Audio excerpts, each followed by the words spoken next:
नमस्कार विद्यार्थी मित्रांनो, मी सहदेव सावके तुम्हा सर्वांचं स्वागत करतो यस जे फार्मा या यूट्यूब चॅनलमध्ये. तसंच आपलं जे ॲप्लिकेशन आहे यस जे फार्मा या ॲप्लिकेशनमध्ये. विद्यार्थी मित्रांनो, तुम्हा सर्वांनाच माहीत आहे की आपण या अगोदर एक व्हिडिओ अपलोड केला, तो म्हणजे फार्माको इपिडेमिओलॉजी या टॉपिकवर. तर त्याला आपण पार्ट 1 असं नाव दिलेलं आहे आणि आजचा जो व्हिडिओ आहे तो आहे त्याचा part 2.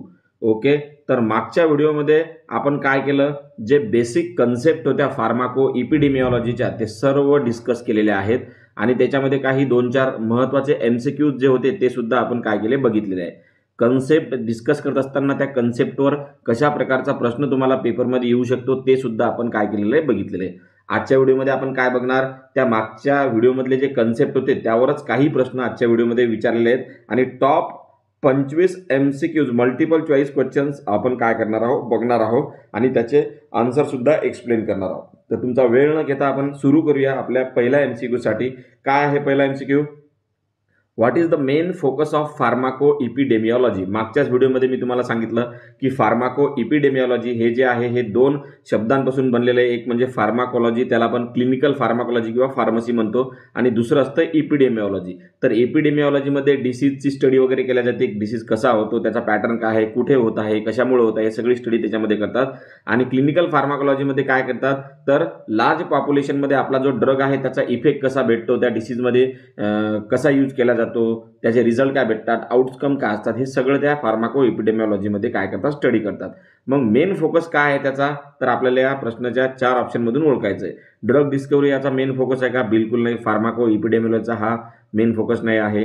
Drug effect in populations आहे का? हो, की आपला जो ड्रग आहे तो लार्ज नंबर ऑफ पॉप्युलेशनमध्ये कशा प्रकारचा इफेक्ट देतो, त्याची सेफ्टी कशी आहे, आउटकम्स कसे आहेत, काही ॲडव्हर्स ड्रग रिॲक्शन वगैरे येतात का, आहे की नाही, काही स्पेसिफिक पॉप्युलेशनमध्ये हा ड्रग स्पेसिफिक रिझल्ट देतो का, हे सगळ्या गोष्टी कशामध्ये चेक करतात, फार्माको इपिडेमिओलॉजी. मग त्याचा मेन फोकस काय, खालील 4 पैकी तर हा आहे. ओके, बाकीचे जे मेन ऑब्जेक्टिव्ह होते कालच्या व्हिडिओमध्ये आपण 10-12 ऑब्जेक्टिव्ह त्याचे चेक केले होते, तर त्याच्यामधला कोणताही ऑब्जेक्टिव्ह तुम्हाला एक देऊ शकतात आणि कोणता फोकस आहे फार्माको इपिडेमिओलॉजीचा ते आपल्याला काय करू शकतात, ओळखायला सांगू शकतात. आलं लक्षात? त्याच्यानंतर दुसरा जो MCQ आहे तो कोणता आहे, तर बघा, which drug design is best for identifying the rare adverse drug reactions. बघा, स्टडी डिझाईन, ड्रग डिझाईन नाही, विच स्टडी डिझाईन. आता तुम्हाला एवढं ध्यानात घ्यायचं या प्रश्नाचं उत्तर द्यायच्या अगोदर की जे इपिडेमिओलॉजिकल मेथड असतात ना ते 2 प्रकारचे असतात विद्यार्थी मित्रांनो. एक असतात, त्याला इपिडेमिओलॉजिकल नाही म्हणू शकत आपण, क्लिनिकल म्हणू शकतो. काय?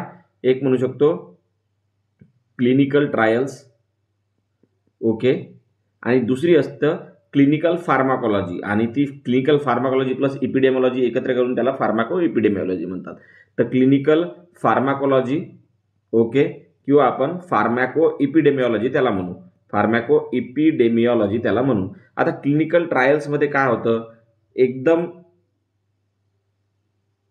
जे पेशंट असतात किंवा इंडिव्हिज्युअल्स असतात, पेशंट असतात किंवा इंडिव्हिज्युअल असतात, त्याच्यामध्ये जास्तीत जास्त 20 ते 3-4 हजारपर्यंत पेशंट जे असतात किंवा जे हेल्दी व्हॉलिंटियर्स असतात त्यांच्यामध्ये ड्रग काय केला जातो, टेस्ट केला जातो. पण लार्ज नंबर ऑफ पॉप्युलेशनमध्ये ड्रग केव्हा टेस्ट केला जातो, टेस्टच एका प्रकारची याला म्हणतो आपण, कारण की मार्केटमध्ये आल्याच्या नंतर नंबर ऑफ पेशंटमध्ये तो ड्रग दिला जातो आणि मग त्यांच्यामध्ये कसे रिझल्ट भेटतात, तर याला म्हणायचं फार्माको इपिडेमिओलॉजी. आणि क्लिनिकल ट्रायल्समध्ये फक्त एकदम लिमिटेड नंबर ऑफ हेल्दी व्हॉलिंटियर्स किंवा पेशंटमध्ये आपण काय करत असतो, ड्रग चेक करत असतो. मग त्याच्यामध्येच आपल्याला काही गोष्टी कळत नाहीत, कारण की हे जे क्लिनिकल ट्रायल्स आहे याच्यामध्ये आपण एकतर हेल्दी पेशंटमध्ये ड्रग काय करत असतो, टेस्ट करत असतो, किंवा जे पेशंट आहेत ज्या डिसीजसाठी आपण हा ड्रग शोधत आहे किंवा त्याची टेस्ट करत आहे ते त्या पेशंटमध्ये काही स्पेसिफिक नंबर ऑफ पेशंटमध्ये आपण ड्रग काय करू शकतो, टेस्ट करू शकतो. पण एकदा जर तो मार्केटमध्ये आला त्या फार्माको इपिडेमिओलॉजीमध्ये,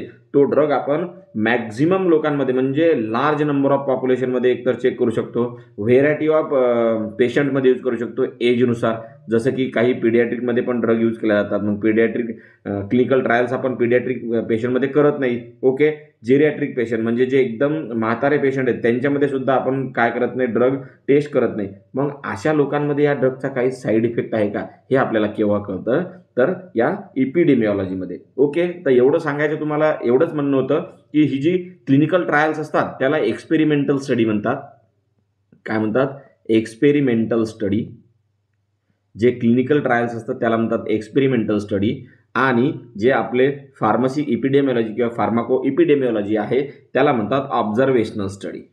काय म्हणतात, ऑब्झर्वेशनल स्टडी. मग तुम्हाला जर पेपरमध्ये प्रश्न विचारला आहे की जे क्लिनिकल ट्रायल्स आहेत हे कोणत्या प्रकारच्या स्टडी आहेत, तर ते एक्सपेरिमेंटल स्टडी असतात. इथं तुमचा प्रश्न सॉल्व्ह होतो. आणि जे फार्मसी इपिडेमिओलॉजी ही कोणत्या प्रकारची स्टडी आहे, तर ती ऑब्झर्वेशनल स्टडी आहे.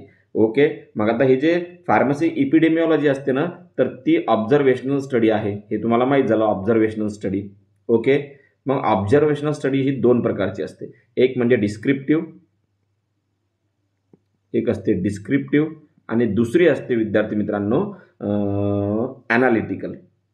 काय असते, ॲनालिटिकल. एवढं तुम्हाला ध्यानात ठेवायचं आहे. आता यांचे वेगवेगळे एक्झाम्पल सुद्धा तुम्हाला पेपरमध्ये विचारू शकतात की डिस्क्रिप्टिव्ह कोणती आहे आणि ॲनालिटिकल कोणती आहे. तर ॲनालिटिकलमध्ये आपली केस कंट्रोल स्टडी येतं, केस कंट्रोल स्टडी. त्यानंतर कोहोर्ट स्टडी. ओके. हे जे दोन मेन आहेत ना, याच्यावर तुम्हाला पेपरमध्ये प्रश्न विचारतात आणि हे कशा प्रकारचे आहेत, ॲनालिटिकल स्टडी आहेत. एवढं तुम्हाला ध्यानात ठेवायचं आहे. ओके. तर या प्रश्नाचं उत्तर काय, identifying rare adverse drug reaction म्हणजे खालीलपैकी कोणती study rare adverse drug reaction detect करण्यामध्ये सगळ्यात चांगली आहेत, म्हणजे एकदम युजफुल आहे, तर ती असते विद्यार्थी मित्रांनो केस कंट्रोल स्टडी. केस कंट्रोल स्टडी. ओके. आता एवढं सांगायचं का तुम्हाला, एवढं भारवट का सांगितलं, ही केस कंट्रोल स्टडी असते ऑब्झर्वेशनल स्टडी. कोणती असते, ऑब्झर्वेशनल स्टडी. आणि या स्टडीमध्ये आपण काय करतो, फॉर एक्झाम्पल एक पेशंट आहे. काय आहे, एक पेशंट आहे. त्या पेशंटला एखादा ॲडव्हर्स ड्रग इव्हेंट आलेला आहे, म्हणजे त्याला काय झालेलं आहे, एखादा साईड इफेक्ट आलेला आहे, ADR आलेला आहे. फॉर एक्झाम्पल त्याला काय झालेलं आहे, आपण म्हणू त्याला झालेला आहे bone marrow depression. Bone marrow depression. Okay. मग आता या केस कंट्रोल स्टडीमध्ये काय करतात, याला बोन मॅरो डिप्रेशन तर झालेलं आहे, हे झाला आउटकम. तर आउटकम मधून त्यानं मागं काय काय मेडिसिन घेतलं होतं हे पूर्ण चेक करतात. मागे त्यानं काय काय मेडिसिन घेतलं होतं ते पूर्ण चेक करतात.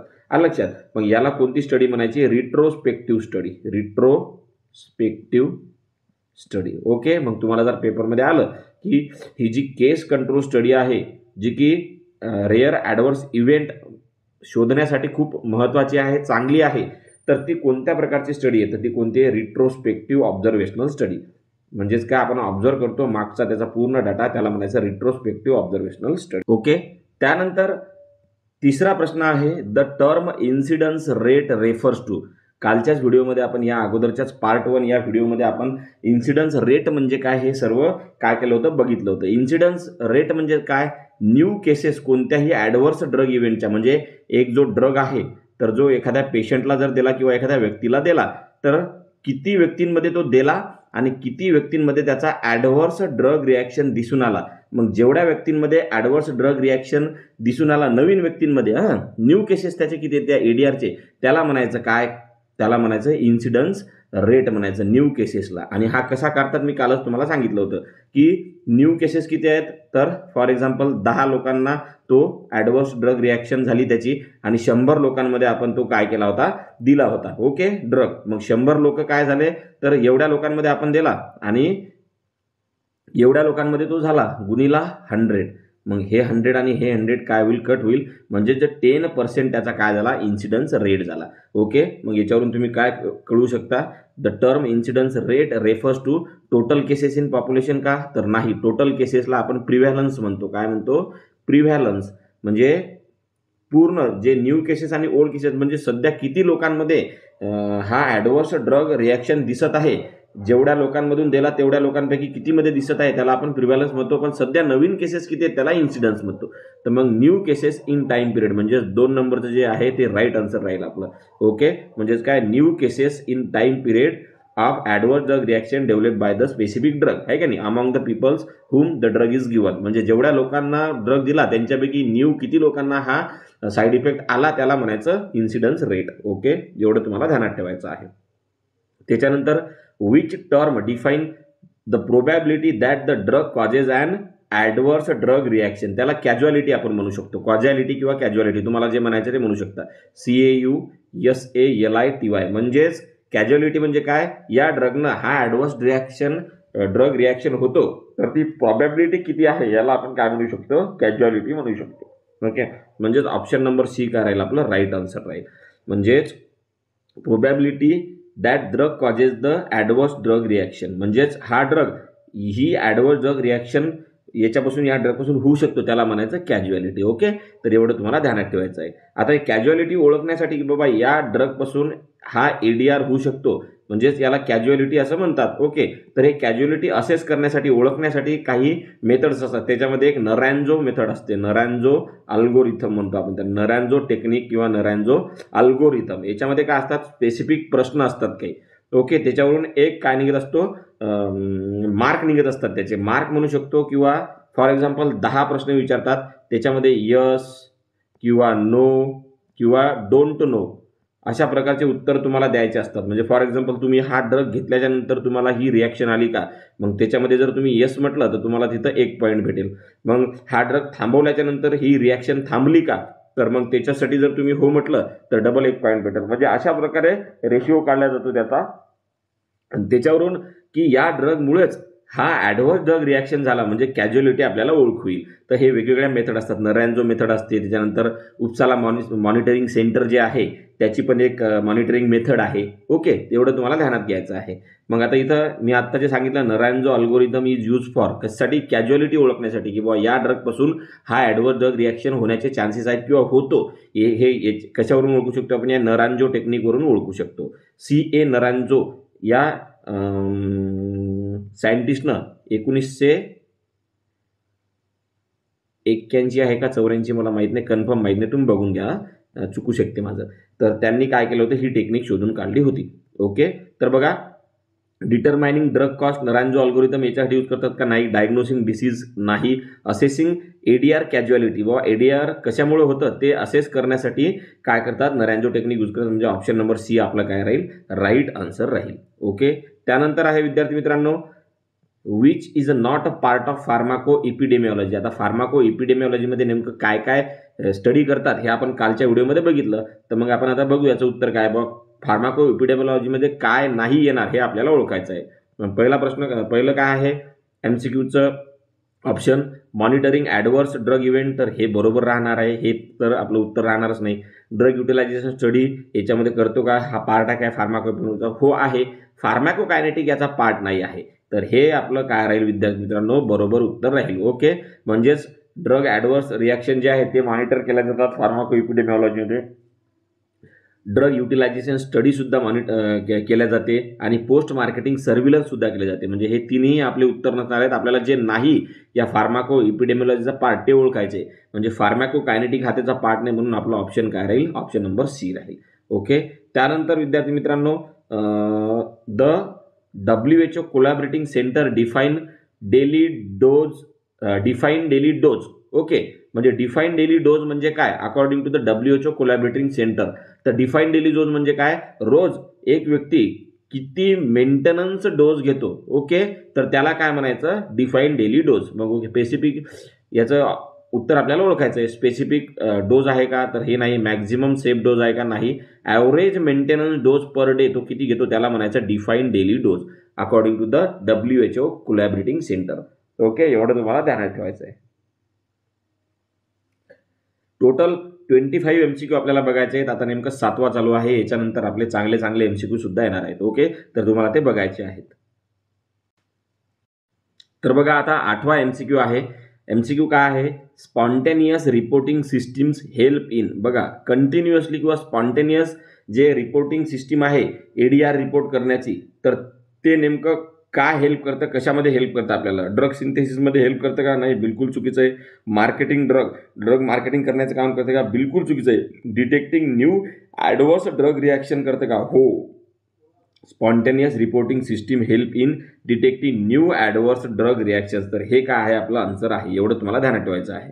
आता स्पॉन्टेनियस रिपोर्टिंग सिस्टीम जसं की आपल्या इंडियाचं फार्माकोव्हिजिलन्स प्रोग्राम ऑफ इंडिया PVPI हे जे आहे, तर हे काय आहे का स्पॉन्टेनियस रिपोर्टिंग सिस्टीम आहे. म्हणजे जसं एखाद्या जे प्रोफेशनल हे आहेत आपल्या सिस्टीममधले, जसं की डॉक्टर झालं, नर्सेस झालं, फार्मासिस्ट झालं. तर हे काय करतात, स्पॉन्टेनियसली त्यांना जर एखाद्या ड्रगचा काही आढळला साईड इफेक्ट, तर ते काय करतात, लगेच स्पॉन्टेनियस रिपोर्टिंग करतात PVPIला, फार्माकोव्हिजिलन्स प्रोग्राम ऑफ इंडियाला. ओके, जो त्यांचा ADR फॉर्म असतो त्याद्वारे ते कळवतात. तर ही एक स्पॉन्टेनियस काय आहे रिपोर्टिंग सिस्टीम आहे. त्याच्यामुळे आपण काही न्यू ड्रग सध्या न्यू ॲडव्हर्स ड्रग रिॲक्शन काही होत आहेत का ते आपण काय करू शकतो, डिटेक्ट करू शकतो. त्याच्यामध्ये ही सिस्टीम स्पॉन्टेनियस रिपोर्टिंग सिस्टीम काय करतं, हेल्प करतं आपल्याला. ओके, बघा इथं दिलं explanation. This system example PVPI म्हणजे pharmacovigilance programme of India help detect safety signals and unknown adverse drug reaction in real world. म्हणजे सध्या रिअल वर्ल्डमध्ये जो ड्रग यूज होत आहे त्यानं काही ॲडवर्स ड्रग रिॲक्शन होता का याचा लगेच सिग्नल काय करतं, देतं. एवढं तुम्हाला ध्यान घ्यायचं आहे. A major limitation of spontaneous adverse drug reporting is. आता मेजर डिसॲडव्हान्टेज किंवा लिमिटेशन याचं काय, हाय कॉस्ट आहे का नाही, कारण की ऑलरेडी ड्रग मार्केटमध्ये आलेला आहे. ओके, आता जे डॉक्टर्स आहेत किंवा वर्कर आहेत, हेल्थ वर्कर्स, त्याच्यामध्ये मग डॉक्टर येऊ शकतात, फार्मासिस्ट येऊ शकतात, नर्सेस येऊ शकतात, आहे का नाही, नर्सेस येऊ शकतात. तर यांना काय करायचं असते, फक्त जे ट्रीटमेंट डॉक्टर देत आहे यांना लक्ष ठेवून एखाद्या पेशंटला काही नवीन ADR वगैरे दिसत आहे का हे काय करायचं, रिपोर्ट करायचं. याच्यासाठी काही पैसा लागतो का, नाही. पण मेजर लिमिटेशन कोणतं आहे मग या स्पॉन्टेनियस ॲडव्हर्स ड्रग रिपोर्टिंग सिस्टीमचं, तर याचं एक मेजर लिमिटेशन असतं, कोणतं, अंडर रिपोर्टिंग. म्हणजे फार्मसिस्टला असं गरजच वाटत नाही की बाबा आपण PVPIला म्हणजे जे फार्माकोव्हिजिलन्स प्रोग्राम ऑफ इंडिया यांना रिपोर्ट करावं की हा साईड इफेक्ट सध्या या ड्रगमुळे दिसत आहे, म्हणजे अंडर रिपोर्टिंग होत आहे. किंवा डॉक्टरला असं वाटतच नाही की आपण हा ADR रिपोर्ट करावं कोणाला, फार्माकोव्हिजिलन्स प्रोग्राम ऑफ इंडियाला, आहे का नाही. तर हे काय याचं मेजर लिमिटेशन आहे. तर ऑप्शन नंबर बी जे आहे ना, अंडर रिपोर्टिंग, हा मेजर डिसॲडव्हान्टेज आहे या स्पॉन्टेनियस ॲडव्हर्स ड्रग रिपोर्टिंग सिस्टीमचा. एवढं तुम्हाला ध्यानात घ्यायचं. याला काही कॉस्ट लागत नाही, सॅम्पल साईज तर खूप मोठी आहे, डाटा तर खूप आपल्याकडं भेटू शकतो. हा कॉस्ट वगैरे आहे का, याला बिलकुल पैसा लागत नाही. अंडर रिपोर्टिंग होतं म्हणजे कोणी रिपोर्टिंग करायला तयारच नाही, कारण की आपण आपल्या कामात काय असतो, बिझी असतो. त्याच्यामुळे एखाद्या ड्रगला ADR दिसत आहे हे कोणी सांगतच नाही. तर अंडर रिपोर्टिंग हे काय याचा मेजर डिसॲडव्हान्टेज आहे. बघा हे काय याचं explanation, many ADR remain unreported due to the lack of awareness resulting in under reporting bias. Bias म्हणजे ते करतच नाही, समजा फॉर एक्झाम्पल भेदभावपणा किंवा जाऊद्यानं कशाला करायचं आपण रिपोर्टिंग, अशा प्रकारचं. त्याच्यामुळे त्याचं लिमिटेशन आहे, डिसॲडव्हान्टेज आहे. त्यानंतर बघा 10वा MCQ, which of the following is the post marketing phase 4 activity. Simple गोष्ट आहे, फेज 4 म्हणजे काय, तर पोस्ट मार्केटिंग सर्व्हिलन्स. ही जी फेज 4 आहे ही कशाची आहे, क्लिनिकल ट्रायलची आहे. याला आपण काय म्हणतो, P म्हणजे पोस्ट, M म्हणजे मार्केटिंग आणि S म्हणजे सर्व्हिलन्स. म्हणजेच काय, ड्रग मार्केटमध्ये गेल्याच्या नंतर म्हणजे पोस्ट मार्केटिंग, म्हणजे ड्रग मार्केटमध्ये गेला त्याच्यानंतर काय करणं, सर्व्हिलन्स करणं की बाबा पेशंटनं हा ड्रग घेतला तर त्याला काही साईड इफेक्ट वगैरे दिसतात का. तर ही असतं क्लिनिकल ट्रायलची फेज 4. आणि याच्यामध्ये आपण काय चेक करतो, मेजरली ADR म्हणजे ॲडव्हर्स ड्रग रिॲक्शन्स. ओके, मग हेच आपल्याला ओळखायचं की बाबा पोस्ट मार्केटिंग सर्व्हिलन्स जे आहे याच्यामध्ये काय करतात, आहे का नाही. तर ॲनिमल टेस्टिंग करतात का नाही, हे प्री क्लिनिकल स्टडी झाली. प्लासिबो कंपॅरिझन करता का नाही. त्यानंतर monitoring ADR in real patient. तर हो, जेव्हा ड्रग मार्केटमध्ये जातो तेव्हा तो रिअल पेशंटमध्ये काय केला जातो, यूज केला जातो रिअल पॉप्युलेशनमध्ये. आणि तेव्हा आपण मॉनिटर करतो की यांना काही ॲडव्हर्स ड्रग रिॲक्शन येतात का, त्यालाच म्हणायचं पोस्ट मार्केटिंग सर्व्हिलन्स किंवा फेज 4 ऑफ कशाची, क्लिनिकल ट्रायल्स. त्यानंतरचा नेक्स्ट MCQ आहे 11वा, the primary purpose of drug utilisation research is to. बघा, प्रायमरी पर्पज ड्रग युटिलायझेशन रिसर्चचा नेमका आहे काय, तर आपल्याला काय करायचं, हे खालच्या ऑप्शनपैकी बघायचं. कम्पेअर ड्रग प्राइसेस आहे का, तर नाही बाबा, हे ड्रग युटिलायझेशन रिसर्चमध्ये हे प्राइसेसचा विषयच येत नाही. स्टडी प्रिस्क्रायबिंग पॅटर्न्स, म्हणजेच हे आपलं आन्सर बरोबर आहे. म्हणजेच काय, डॉक्टर जो आहे, प्रिस्क्रायबर जो आहे, त्याचा पॅटर्न कसा आहे ड्रग प्रिस्क्राईब करण्याचा, कोणत्या डिसीजमध्ये देतो, म्हणजे कोणत्या डिसीजमध्ये म्हणल्यापेक्षा किती दिवसाचा डोस देतो, कोणत्या कंडिशनमध्ये देतो, कसं सांगतो, प्रिस्क्रायबिंग पॅटर्न काय आहे त्याचा, हे मेन काय असतं, त्या प्रायमरी पर्पज असतं ड्रग युटिलायझेशन स्टडीचा किंवा ड्रग युटिलायझेशनचा रिसर्चचा. तर स्टडी प्रिस्क्रायबिंग पॅटर्न जे आहे डॉक्टरचं, हे आपण याच्यामध्ये काय करतो, चेक करतो. एक्सप्लेनेशनमध्ये काय दिलं, the utilization drug utilisation research evaluate how drug are prescribe, dispense आणि कंझ्युम. म्हणजे ड्रग हा डॉक्टरद्वारे कसा प्रिस्क्राईब केला जातो, त्याच्यानंतर जो फार्मासिस्ट आहे त्याच्याद्वारे कसा डिस्पेन्स केला जातो आणि पेशंटद्वारे कसा कन्झ्युम केला जातो. तर हे काय असतं विद्यार्थी मित्रांनो, ड्रग युटिलायझेशन स्टडी किंवा ड्रग युटिलायझेशन रिसर्च आपण त्याला म्हणतो. त्याचा मेन पर्पज तोच असतो. डॉक्टर कसा प्रिस्क्राईब करतो, डिस्पेन्स कसा करतो फार्मासिस्ट, आणि पेशंट कसा कन्झ्युम करतो, आहे की नाही, ते सगळं त्याच्यामध्ये आपल्याला कळतं. ड्रग युटिलायझेशन रिव्ह्यू किंवा रिसर्च किंवा ड्रग युटिलायझेशन स्टडी. त्याच्यानंतर 12वा जो MCQ आहे तो कोणता आहे, a prospective cohort study begin by. बघा, कोहोर्ट स्टडी म्हणजे तुम्हाला मी कालच सांगितलं होतं की कोहोर्ट म्हणजे ग्रुप ऑफ इंडिव्हिज्युअल. कोहोर्ट म्हणजे काय, ग्रुप ऑफ इंडिव्हिज्युअल. मग हे इंडिव्हिज्युअल दोन प्रकारचे आपल्याला दोन प्रकारे काय करायचे, ग्रुप करायचे. एक म्हणजे ज्यांनी ड्रग घेतला त्याला आपण एक्सपोज म्हणू शकतो. ड्रगला ते काय झाले, एक्सपोज झाले, म्हणजे त्यांनी ड्रग घेतला. ओके. त्याच्यानंतर दुसरे असतात नॉन एक्सपोज, ज्यांनी ड्रग काय केला, घेतला नाही. तर अशा दोन ग्रुपमध्ये इंडिव्हिज्युअल काय करायचे, डिफरन्शिएट करायचे आणि त्यांना फॉलो करायचं. त्यांना काय करायचं, फॉलो करायचं. त्यांना फॉलो केल्याच्या नंतर आपल्याला जर या एक्सपोजमध्ये काही साईड इफेक्ट दिसून आला तर आपल्याला समजेल की याच्यामुळं काय झालेलं आहे, ॲडव्हर्स ड्रग रिॲक्शन झालेला आहे. आणि नॉन एक्सपोजमध्ये जर दिसलं नाही तर 100% आपल्याला कळेल की नाही ड्रगमुळेच झालेला आहे तो. ही एका प्रकारची काय झाली, कोहोर्ट स्टडी झाली. पण ही कोणती झाली, प्रॉस्पेक्टिव्ह स्टडी झाली. ओके. म्हणजेच काय, समोर आपण म्हणजे ड्रग आता घेत आहे तो, त्याला ट्रीटमेंट दिलेली डॉक्टरनं, फक्त त्याला आपण फॉलो करत आहे. एक म्हणजे ज्यांना डॉक्टरनं ट्रीटमेंट दिली त्यांना फॉलो करत आहे, त्यांना आपण एक्सपोज म्हणतो, म्हणजे ड्रगला एक्सपोज झालेले ज्यांनी ड्रग घेतला ते, आणि दुसरे नॉन एक्सपोज म्हणतो. ओके. तर मग फॉर एक्झाम्पल या एक्सपोजमध्ये ज्यांनी ड्रग घेतला त्यांच्यामध्ये जर आपल्याला एखादा सिंड्रोम दिसला किंवा एखादा साईड इफेक्ट दिसला तर आपण समजू शकतो की या ड्रगमुळं हा साईड इफेक्ट होतो, कारण की आपण त्याला क्लिअरली फॉलो करत आहे. आणि या कोहोर्ट स्टडीला, कारण की कोहोर्ट म्हणजे ग्रुपमध्ये दोन डिवाइड केले, या स्टडीला म्हणायचं कोणतं स्टडी, प्रॉस्पेक्टिव्ह स्टडी. कोणती, प्रॉस्पेक्टिव्ह, कारण की हे आपण समोर बघत आहे. मागे बघत आहे का, नाही. मागे जर असं बघितलं असतं आपण तर त्याला रिट्रोस्पेक्टिव्ह स्टडी म्हणतात. कोणती, रिट्रोस्पेक्टिव्ह स्टडी. मी तुम्हाला मगाशी सांगितलं केस कंट्रोल स्टडी जी आहे ती फक्त रिट्रोस्पेक्टिव्ह आहे. पण ही जी कोहोर्ट स्टडी असते ना, ही एकतर प्रॉस्पेक्टिव्ह पण असू शकतो, म्हणजे आपण फॉलो करू शकतो ग्रुप ऑफ इंडिव्हिज्युअलला जे एक्सपोज झालेले आहेत आणि नॉन एक्सपोज झालेले आहेत, ते दोन्ही पण त्याला म्हणतो प्रॉस्पेक्टिव्ह. आणि मागे यांनी काय काय घेतलं ते सुद्धा आपण बघू शकतो, त्याला म्हणायचं आपलं रिट्रोस्पेक्टिव्ह. काय म्हणायचं, रिट्रोस्पेक्टिव्ह.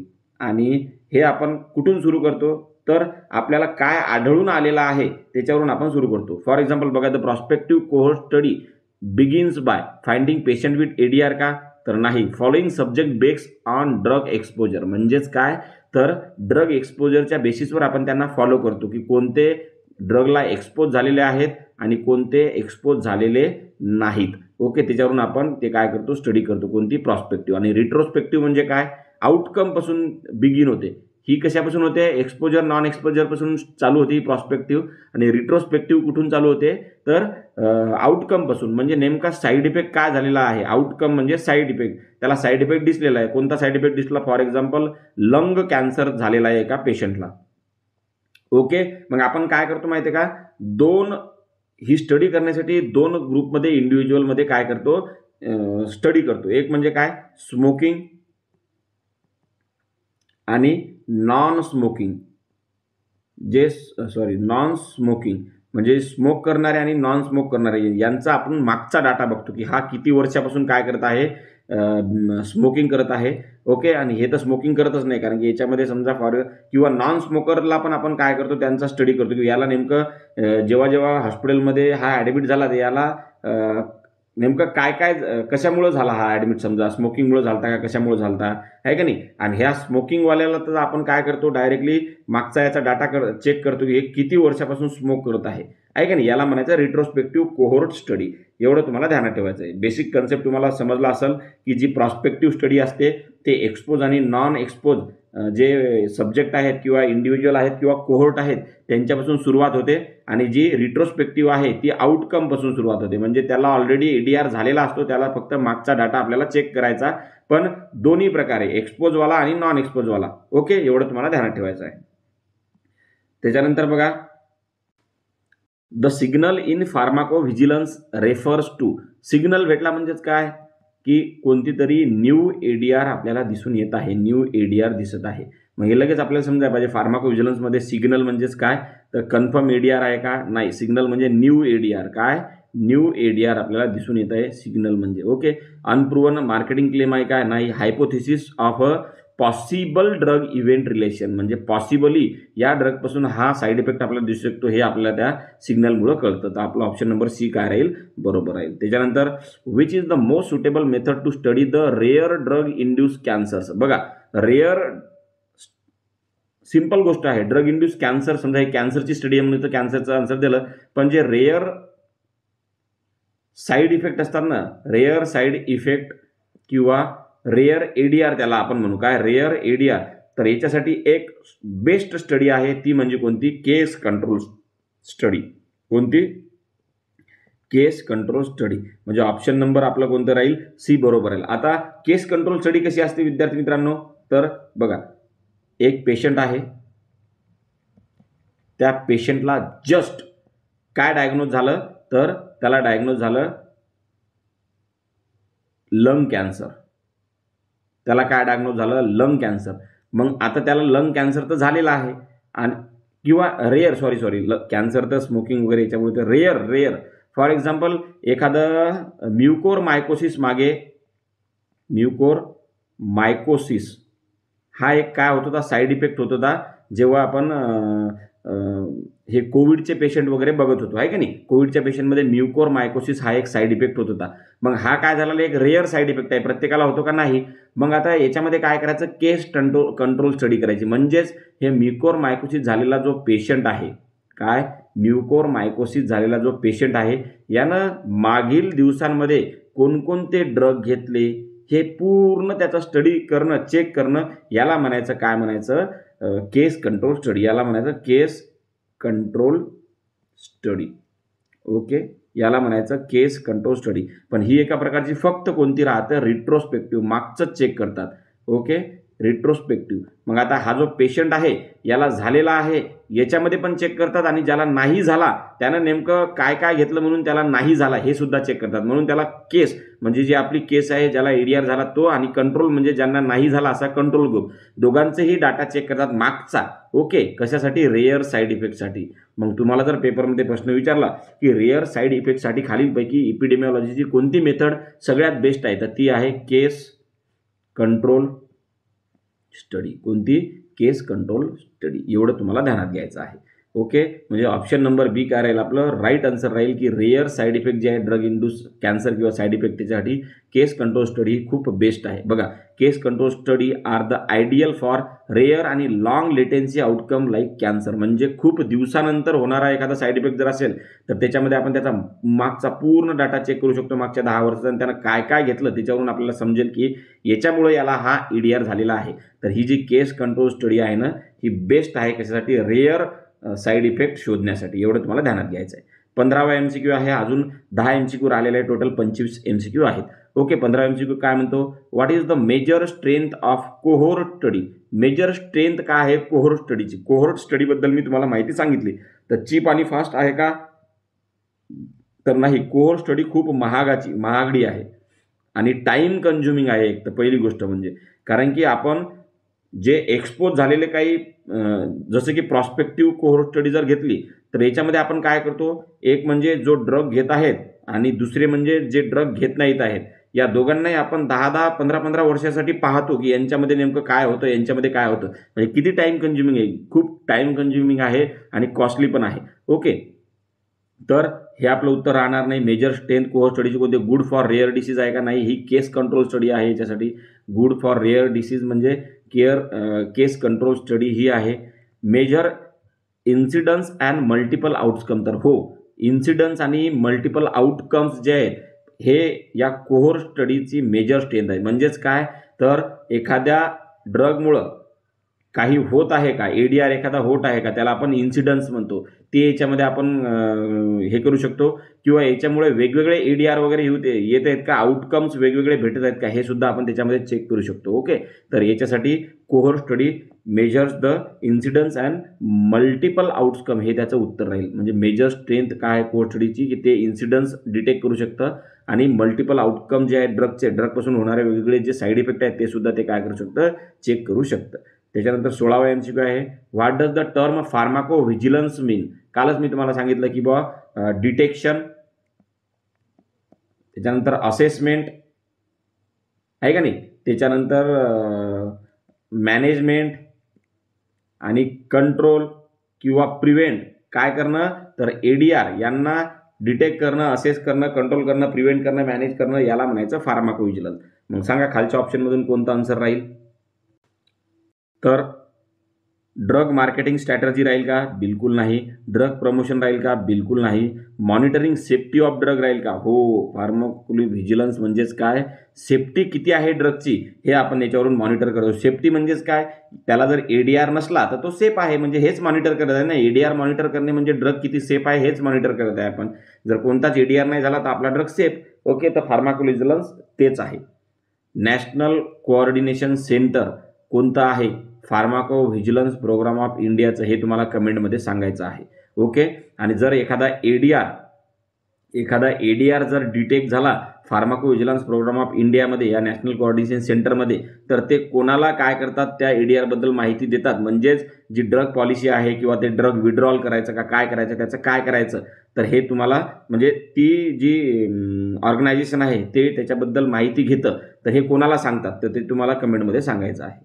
त्याच्यानंतर which of this is an advantage of database study in pharmacoepidemiology. Database स्टडीचा खालीलपैकी कोणता ॲडव्हान्टेज आहे, तर स्मॉल सॅम्पल साईज याचा काही विषयच नाही. रिअल टाईम फार्माकोकायनेटिक्सचा पण विषय नाही.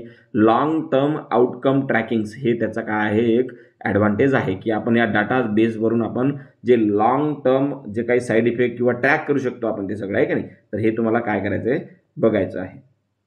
त्याच्यानंतर PVPI in India is manage by. Pharmacovigilance programme of India हे भारतामध्ये कोणाद्वारे मॅनेज केलं जातं, मी आत्ताच तुम्हाला सांगितलं. नॅशनल कोऑर्डिनेशन सेंटर जे आहे ते कुठे आहे, तर इंडियन फार्माकोपिया कमिशन. ओके, मग कोणाद्वारे मॅनेज केलं जातं हे PVPI, तर इंडियन फार्माकोपिया कमिशन. याच्यामध्ये आहे का, तर पहिला ऑप्शन ICMR आहे, बिलकुल चुकीचा आहे. त्यानंतर CDSCO आणि IPC, तर हो, CDSCO आणि IPCच त्याचं काय आहे, उत्तर आहे Indian pharmacopoeia commission. Indian pharmacopoeia कमिशनद्वारे हे PVPI प्रोग्राम चालवला जातो. आणि जेव्हा एखादा ADR त्या इंडियन फार्माकोपिया कमिशनला आढळतो या PVPI प्रोग्रामद्वारे, ते लगेच कोणाला कळवतात, CDSCOला, central drug standard control organisation. ही ड्रग रेग्युलेटिंग ऑथॉरिटी आपल्या इंडियामधली ड्रगला अप्रूव्ह करणं, ड्रगचा अप्रूव्हल विड्रॉल करणं, या सगळ्या क्लिनिकल ट्रायलला मंजुरी देणं, आहे का नाही, हे सगळं कोण पाहतं, central drug standard organisation. Okay, एवढं तुम्हाला ध्यानात घ्यायचं आहे. त्याच्यानंतर नेक्स्ट जो क्वेश्चन आहे तो आहे 19वा. त्याच्यामध्ये काय दिलेलं आहे, in pharmacoepidemiology recall bias is more common in. Recall bias हे मोर कॉमन कशामध्ये असतं, तर फॉर एक्झाम्पल एखादी प्रेग्नंट वुमन आहे, ती A नावाचा ड्रग घेत आहे. तिला काय झालं, तिच्या बाळा जेव्हा जन्मलं त्याला क्लेफ्ट पॅलेट नावाचा काय झाला, एक साईड इफेक्ट दिसला. क्लेफ्ट पॅलेट म्हणजे ओठ वगैरे थोडंसं तुटणे, ओके, किंवा चीर पडलेला ओठ असणे, त्याला आपण क्लेफ्ट पॅलेट असं म्हणतो. मग हे आढळलं, मग काय असतं, या प्रेग्नंट वुमनला विचारलं जातं की तू मागं कोणते ड्रग घेतले, किंवा तू तिचा स्टडी तर केलाच जातो, पण तिला सुद्धा विचारलं जातं तू नेमकं काय काय घेतलेलं आहे, काय, तिला काहीच माहीत नसतं. म्हणजे रिकॉल म्हणजे तिला काहीच कळत नाही, ते रिकॉल बायस झालं. आणि हे कशामध्ये समजतं आपल्याला, केस कंट्रोल स्टडीमध्ये हा डिसएडव्हान्टेज आहे केस कंट्रोल स्टडीचा. रिकॉल बायस म्हणजे ज्या व्यक्तीला साईड इफेक्ट आलेला आहे, त्यानं काय काय ड्रग घेतले, त्याला जर विचारलं त्याला काहीच माहीत नसतं, रिकॉलच करू शकत नाही.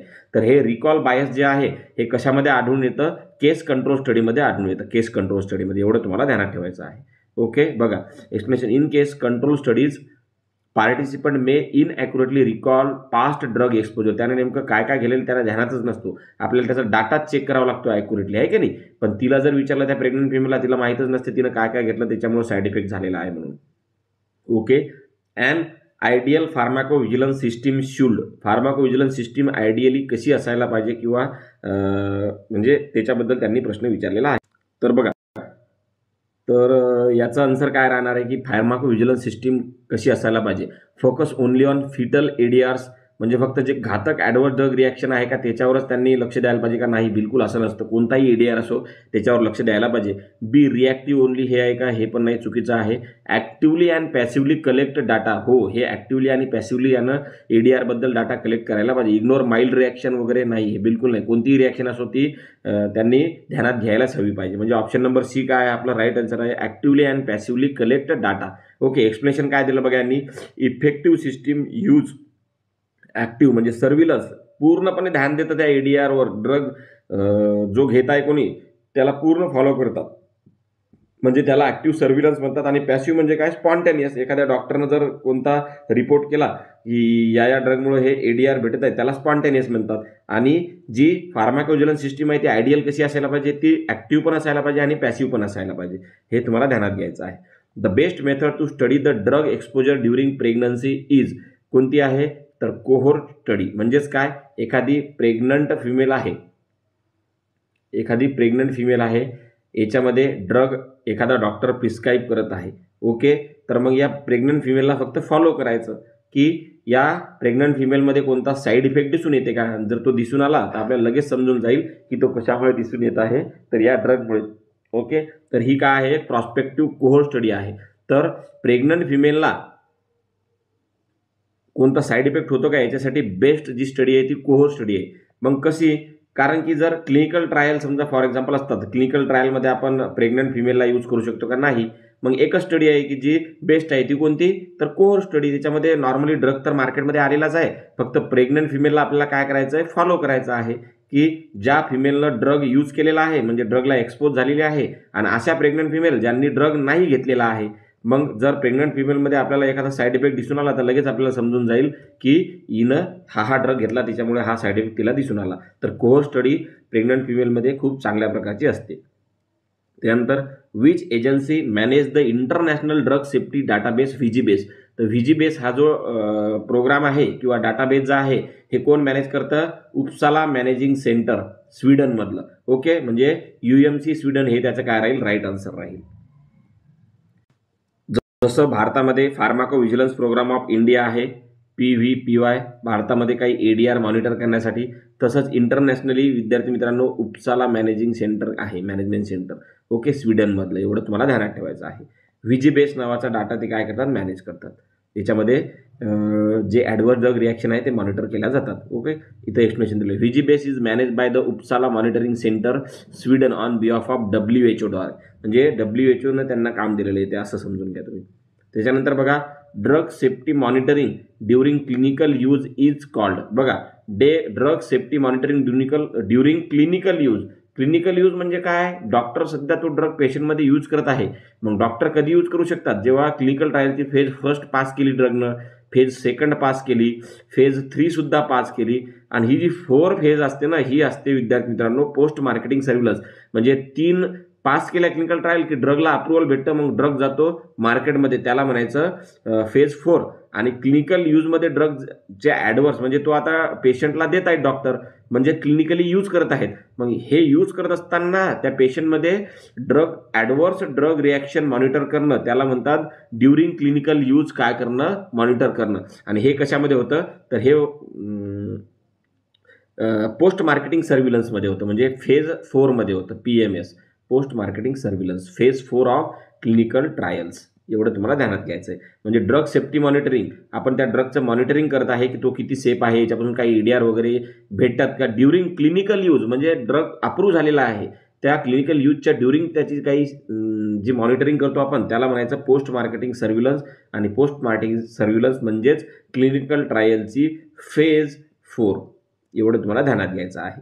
ओके. त्यानंतर what does the term prevalence means. मी तुम्हाला सांगितलं टोटल केसेस किती आहेत, टोटल केसेस कशाच्या, या ॲडव्हर्स ड्रग रिॲक्शनच्या ज्यांनी ड्रग घेतला त्याच्यापैकी किती लोकांना हा ADR झाला त्याला म्हणायचं प्रिव्हॅलन्स. ओके, सर्व लोकांना टोटल. आणि इन्सिडन्स म्हणजे काय तर न्यू केसेस किती आहेत ADRच्या ॲडव्हर्स ड्रग रिॲक्शनच्या या ड्रगमुळं त्याला म्हणायचं इन्सिडन्स. तर आता प्रिव्हॅलन्स म्हणजे काय नंबर ऑफ न्यू केसेस का नाही याला इन्सिडन्स म्हणायचं.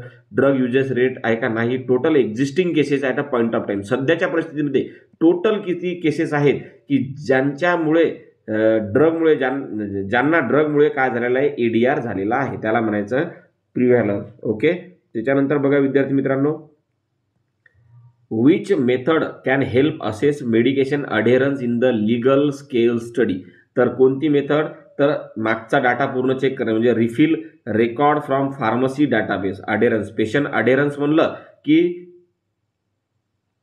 आपला जो पेशंट आहे तो ड्रग घेत आहे की नाही, किती प्रकारे तो म्हणजे कशा प्रकारे ड्रग घेत आहे असं नाही म्हणता येणार, पण ड्रग घेत आहे की नाही त्याला अढेरन्स म्हणतो आपण जसं सांगितलं तसं ड्रग घेत आहे की नाही हे कशावरून ओळखू येईल आपल्याला या रिफिल रेकॉर्ड फ्रॉम फार्मसी डाटाबेसवरून ओळखायला येईल. हा एवढा महत्त्वाचा MCQ नाही पण ध्यानात ठेवायचं आहे. असे टोटल 25 MCQ आपल्या आता फार्मसी इपिडेमिओलॉजीमधले झालेले आहेत आणि कालच्या याच्यामध्ये सुद्धा 5-10 MCQ घेतलेले आहेत. तर फार्मसी इपिडेमिओलॉजी हा जो टॉपिक आहे हा ऑफिशियली संपला असं मी डिक्लेअर करतो. याच्यानंतर आपण नेक्स्ट टॉपिक घेणार आहे महत्त्वाचा. जय हिंद, जय महाराष्ट्र.